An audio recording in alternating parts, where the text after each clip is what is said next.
Tata group के बड़े दिल का एक एग्जाम्पल देखिए। टाटा स्टील का प्लांट जमशेदपुर में है, सबको पता है। पर क्या जमशेदपुर का पानी, बिजली, रोड, पार्क, स्कूल, हॉस्पिटल, ये सब चीजें भी टाटा जी संभालते हैं, क्या आपको पता है? और वो भी पिछले 117 सालों से। जमशेदपुर की जनता भी टाटा ग्रुप के इस योगदान से बहुत खुश है। इनफैक्ट ये जो जमशेदपुर है, इसका नाम पहले साक्षी था। इसका नाम बदल के जमशेद जी के सम्मान में जमशेदपुर रखा गया है। अब दो चार एक्टिविस्ट लोग तो झंडा लेके हर जगह पहुंच जाते हैं। वो कहते हैं जी ये तो प्राइवेट कंपनी है, आपने पूरे शहर की व्यवस्था प्राइवेट कंपनी के हाथ में दे दी, गलत बात है जी। आप तो इलेक्शन करवाओ यार, म्यूनिसिपैलिटी वगैरह बनवाओ यार, ऐसे काम थोड़ी चलेगा।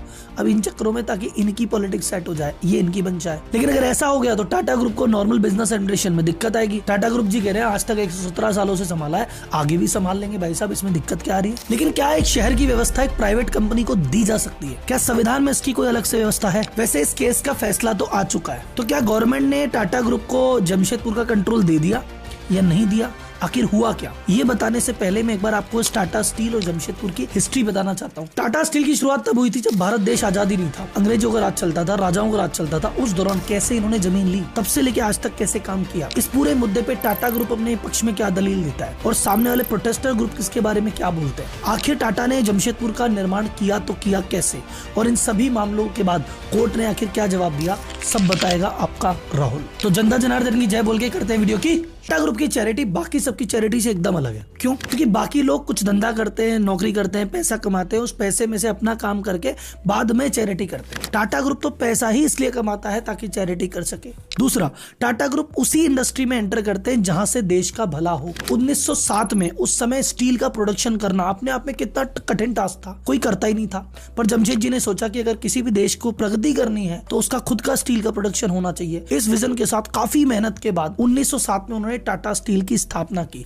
उस प्रॉफिट के लिए नहीं कि स्टील में प्रॉफिट बहुत ज्यादा था, इसलिए की ताकि स्टील से भारत का भला होगा। और टाटा स्टील की शुरुआत में क्या स्ट्रगल आए थे, कैसे उन्होंने ढूंढा, एक एक बात मैंने अलग से वीडियो बना रखा, अगर आप जानना चाहें तो टाटा स्टील में जाके देख सकते हैं। आज बात टाटा स्टील की नहीं, आज सिर्फ जमशेदपुर की बात हो रही है, तो इस वीडियो में जमशेदपुर डिस्कस करेंगे। बाकी टाटा स्टील की स्टार्टिंग क्या कर रही है, कैसे किया, कैसे कोरस एक्वायर किया, ये सब जानना है तो उस वीडियो में आपको मिल जाएगा। 1907 में जब टाटा स्टील की स्थापना हुई और इसके लिए साइट चुनी गई, उस समय आप देखा जाए तो देश की स्थिति थोड़ी विचित्र सी थी। मतलब कुछ जगह अंग्रेजों की ज्यादा चलती थी, कुछ जगह राजाओं की ज्यादा चलती थी। लैंड को लेके कोई क्लियर रूल ही नहीं थे। अंग्रेजों ने किसी बात की यहाँ कह दी, राजा अड़ गए, राजा ने कुछ कह दिया, अंग्रेज अड़ गए, कहीं कुछ क्लैरिटी नहीं थी, टाइटल ही क्लियर नहीं होते थे। ऐसे में जमशेद टाटा जी ने अपनी सूझबूझ का परिचय देते हुए दोनों पक्षकारों को, राजाओं को समझाया, गवर्नमेंट को समझाया, और उसके बाद उन्होंने एक गाँव का चयन किया जिसका नाम था साक्षी। और साक्षी गाँव में एक साइट फाइनल की। वहां पे क्यों फाइनल की? पहला कारण था कि भाई स्टील प्रोडक्शन के लिए जो कोयला चाहिए, पानी चाहिए, वो बाकी सारी सुविधाएं आसपास वहां पे अवेलेबल थी। दूसरा कारण इन्होंने किया कि ये जो एरिया था उस समय ब्रिटिश टेरिटरी में आता था। जब ब्रिटिश टेरिटरी में कोई कानून होता है, वहां आप लैंड लेते हो, गांव वाले बहुत ज्यादा विरोध प्रदर्शन नहीं करते थे कि उस समय अंग्रेजों का चलता था। राजाओं के टाइम पे करेंगे तो जनता फिर भी विरोध करती थी,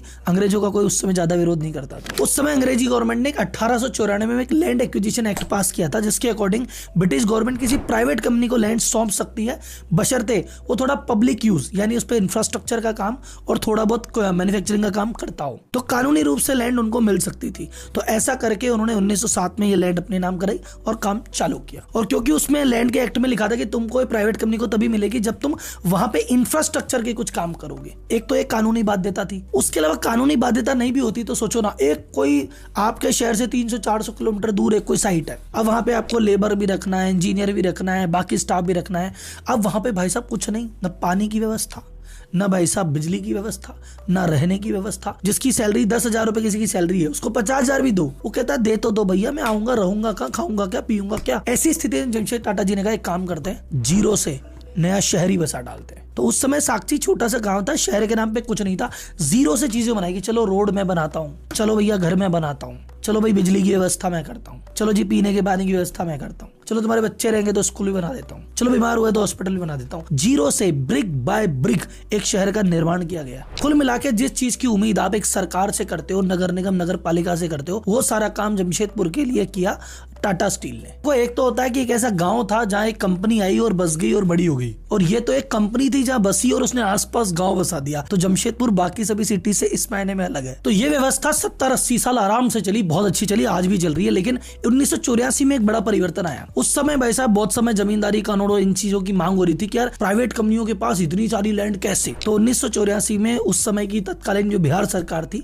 उन्होंने टाटा से ये लैंड वापस मांगी कि आज से लैंड भैया टाटा ग्रुप का ना होके ये हुई बिहार सरकार की, लेकिन ये लैंड अभी आपसे हम कागज में लेते हैं और लीज पे आपको दे देते हैं। तो अगर 1984 में ये वाली चीज नहीं होती तो फिर ये वाला सवाल ही नहीं उठता, भाई लैंड टाटा की करे जो करे। लेकिन अब क्योंकि ये लैंड तो है सरकार की और उसको ऑपरेट कर रही है प्राइवेट कंपनी, तो यहाँ पे एक इन्होंने मुद्दा उठा दिया कि यार प्राइवेट कंपनी ऐसा कैसे कर सकती है। इस ग्रुप ने कोर्ट में पीआईएल लगाई, पीआईएल लगा कहते हैं कि ये तो जमशेदपुर में भाई साहब टाटा वाले जो है अपने एम्प्लॉय के लिए करेंगे जो भी करेंगे, और अपनी फैक्ट्री के आसपास का जो एरिया उसी को डेवलप करेंगे, बाकी एरिया पे कौन ध्यान देगा साहब, बाकी एरिया की जिम्मेदारी ये तो लेते ही नहीं है, इसके लिए आपको कुछ करना पड़ेगा। अब इस पूरे केस में कोर्ट क्या बोलती है या संविधान क्या बोलता है, क्या प्रोविजन है। ऐसे केस में एक प्रोविजन काम में आता है, उसको कहते हैं कि सरकार के पास अधिकार है कुछ इंडस्ट्रियल टाउन घोषित करने का। इंडस्ट्रियल टाउन मतलब होता है कुछ ऐसी जगह होती है, कुछ ऐसे एरिया होते हैं जहाँ पे जो नॉर्मल तरीका है, लोकतांत्रिक तरीका, डेमोक्रेसी, जहाँ पे अलग अलग तरह के लोग रहते हैं, अलग अलग तरह के बिजनेस है, वहाँ पे वोटिंग करके जनता का चुनाव, वो चीजें फिजिबल नहीं होती। कुछ ऐसे एरिया होते हैं जो दूर दराज होते हैं,